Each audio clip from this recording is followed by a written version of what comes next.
A dramatic plane crash happened at Toronto's Lester B Pearson airport, leaving a CRJ upside down. Some of the details are scarce, but we do have video, so let's dive right into it. First off, there's been no reported fatalities. However, 17 of the 80 people on board are reporting injuries. The plane departed of Minneapolis-St. Paul, and the flight was otherwise uneventful. The plane is cleared to land on runway 23, with the controllers noting a 23 to 33 knot crosswind. Toronto Tower, Endeavor 4819, I'm tack.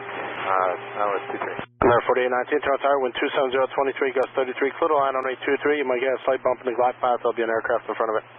Clear to land, 23, Endeavor 4819. Note that the controller said the winds were coming from 270, or about 40 degrees off from runway 23. That's a very strong crosswind, but it's within the capabilities of the CRJ. The other thing the controller noted is that there might be a slight bump in the glide slope ahead of them. You might get a slight bump in the glide path, there'll be an aircraft in front of it. The controller was seemingly warning the pilot about wake turbulence from the plane in front of it. However, the plane in front of it was only a Challenger 650, a plane not known for having heavy wake turbulence. Wake turbulence is a phenomenon where the lift of a wing can leave a strong trail of turbulence behind an airplane. The bigger the airplane, the stronger this wake can be. In the worst case scenario, this wake can be so strong that it'll flip an airplane upside down. But air traffic controllers have procedures to deal with this. They're required to provide a minimum spacing between aircraft landing to allow that wake to dissipate. But in such a strong crosswind, behind only a Challenger 650, that wake would most likely be completely dissipated by the time the CRJ landed. So let's take a look at this crash footage. I'm going to be clear and say this footage has not been authenticated by any of the authorities. However, after looking at the footage, a lot of the factors line up. The footage appears to be taken from a cell phone of a security camera.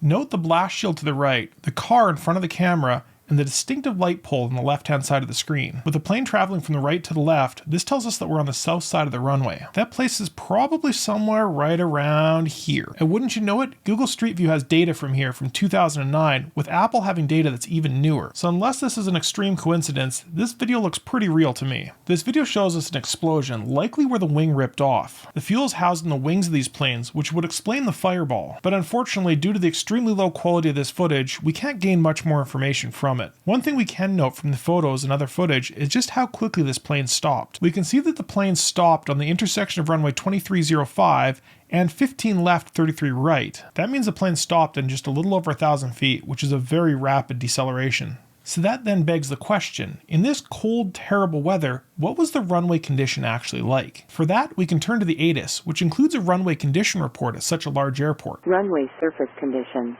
runway 23, runway condition code 555. A runway condition code of 6 means the runway is dry and completely normal. A runway condition of 5 means that there's frost or dry snow on the runway. However, runway condition 5 means that braking deceleration is normal and directional control is also normal. These conditions are directly observed by a set of ground vehicles that drive up and down the runway with a set of specific instrumentation. One of the quirks about these large airports is that much of that ground equipment is also tracked on ground radar. We can see that these inspections happen within an hour before the flight, meaning that these conditions are probably quite accurate. The airport authority held 2 press conferences where they didn't really release any useful information. However, one of the representatives claimed that there was no crosswind at the time, a claim that could be easily refuted. Canada's Transportation Safety Board is investigating, so we should get more details soon.